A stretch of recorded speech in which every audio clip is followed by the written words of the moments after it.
어느 날 원양어선을 탔던 친구가 돌아왔다. 그는 고등학교 때 동급생으로 원래 아버지가 어부였기 때문에 바다에서 일을 하고 싶었다고 한다. 친구는 그러고선 바다를 좀 더 알고 싶다고 말하고는 졸업 후에 곧장 어선을 탔다. 그 후 그가 돌아온 것은 1년 반 만이었다. 그가 돌아온 그날, 나는 친구가 무사히 돌아온 기념으로 술을 가지고 그의 집으로 찾아갔다. 그의 집에서는 이미 술자리가 준비되어 있었기에 내가 가져간 술도 바로 사라졌다. 그 후 나는 문득 그의 옆에 가서 작게 궁금한 것을 물었다.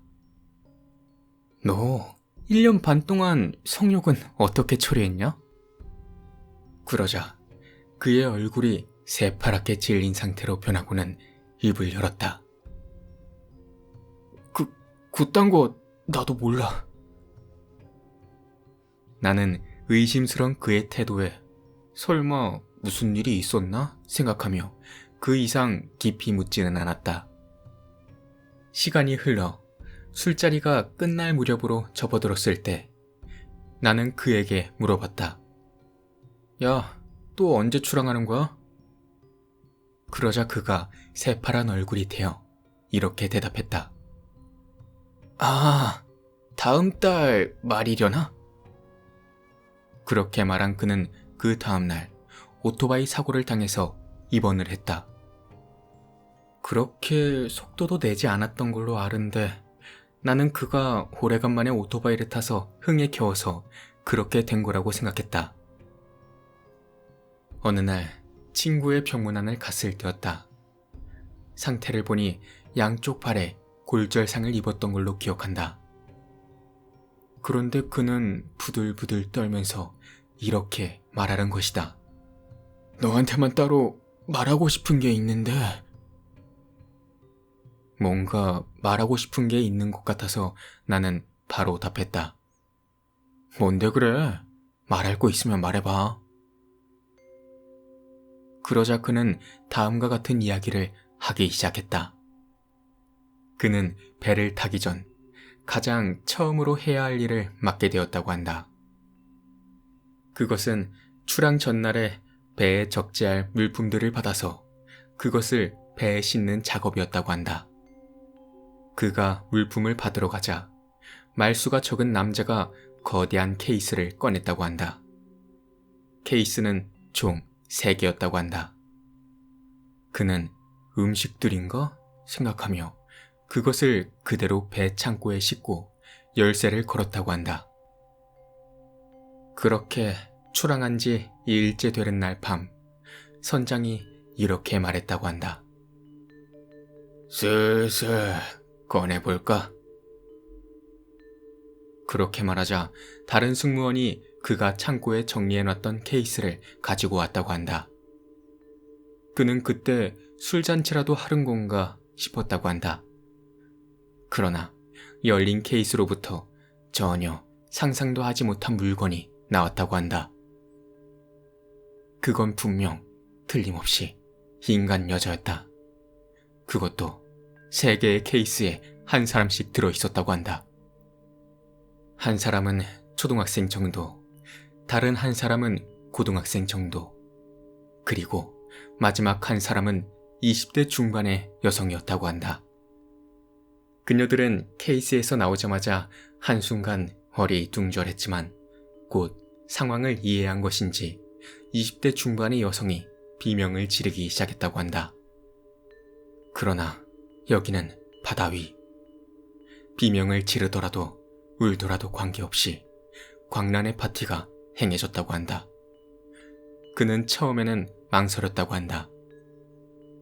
그러나 곧 성욕에 패배했고 또 주변에 갈굼도 있어서 마지못해 참가했다고 한다. 그렇게 해서 1년 몇 개월이 지났다. 그녀들은 자살도 할 수 없게끔 감금되었고 끈 무렵에는 하고 싶을 때마다 창고에 들어가서 이 이야기를 들어보니 내가 이해한 바로는 어쨌든 여성들은 막 다뤄지고 있었던 것 같았다. 친구도 예외가 아니었다. 그도 범하고 있었던 것 같았다. 몇 개월 후 그녀들은 전부 말을 하지 않게 되었다고 한다.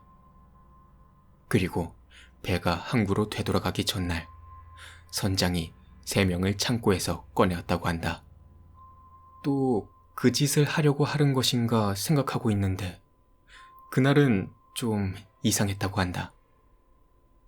선장은 초등학생 정도의 여자아이에게 물고기를 자를 때 쓰는 칼을 들이대고 있었다는 것이다.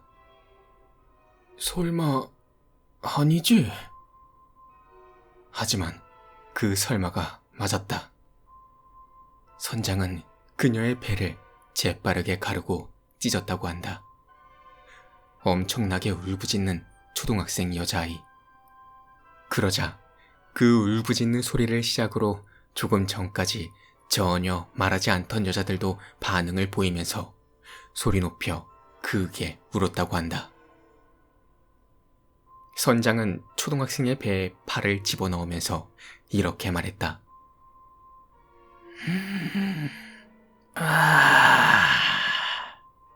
이 순간을 위해서 이런 비린내 나는 일을 하고 있는 거지.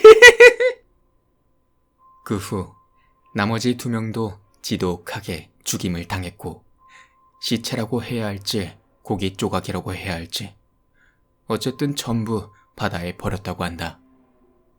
그는 다른 것들은 다 하더라도 그것까지는 할 수 없었다고 한다. 단지 계속 토해대서 지금까지 한 짓에 대한 속죄만을 중얼대고 있었다고 했더나. 다음 날은 출항하기 전날처럼 정말로 아무 일도 없었던 것 같았다고 한다. 창고도 예쁘게 정돈되어 있어서 꿈이라고 생각할 정도였다고 한다. 그러나 육지에 도착했을 때 어떤 남자에게 돈을 건네주는 일을 맡게 되었다고 한다. 돈을 건네야 하는 사람은 바로 1년 반 전에 케이스를 건네준 남자였다고 한다. 돈을 그 남자에게 건네주자 남자는 돈을 마저 세면서 이렇게 말했다고 한다. 그것들 1등품이었을걸? 도쿄에서 주워온 것들이니 요새는 미팅 사이트에서 바로 찾을 수 있기 때문에 정말 편해졌지? 옛날에는 잘못하면 실종 신고 같은 거에 걸리고는 했는데 지금은 많이 안전해졌지? 지금 단골 손님은 당신이 일하고 있는 그쪽 계열의 사람뿐이야. 그럼 다음 달에 또 가지고 올 건데 3마리면 충분하겠지? 좀 더 젊은 것들이 좋으려나? 그는 일단 적당히 맞장구를 쳐준 뒤 그대로 그 자리를 떠났다고 한다. 그렇게 그는 2번 다시는 배에 타고 싶지 않다는 생각을 하게 됐더나?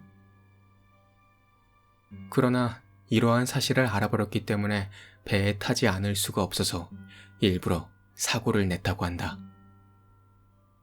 그러나 배가 출항하기 전날 그는 사라졌다. 그 배는 아직도 바다에 떠 있다. 그리고 확실한 건 그는 그 배에 타지 않았다는 것이다.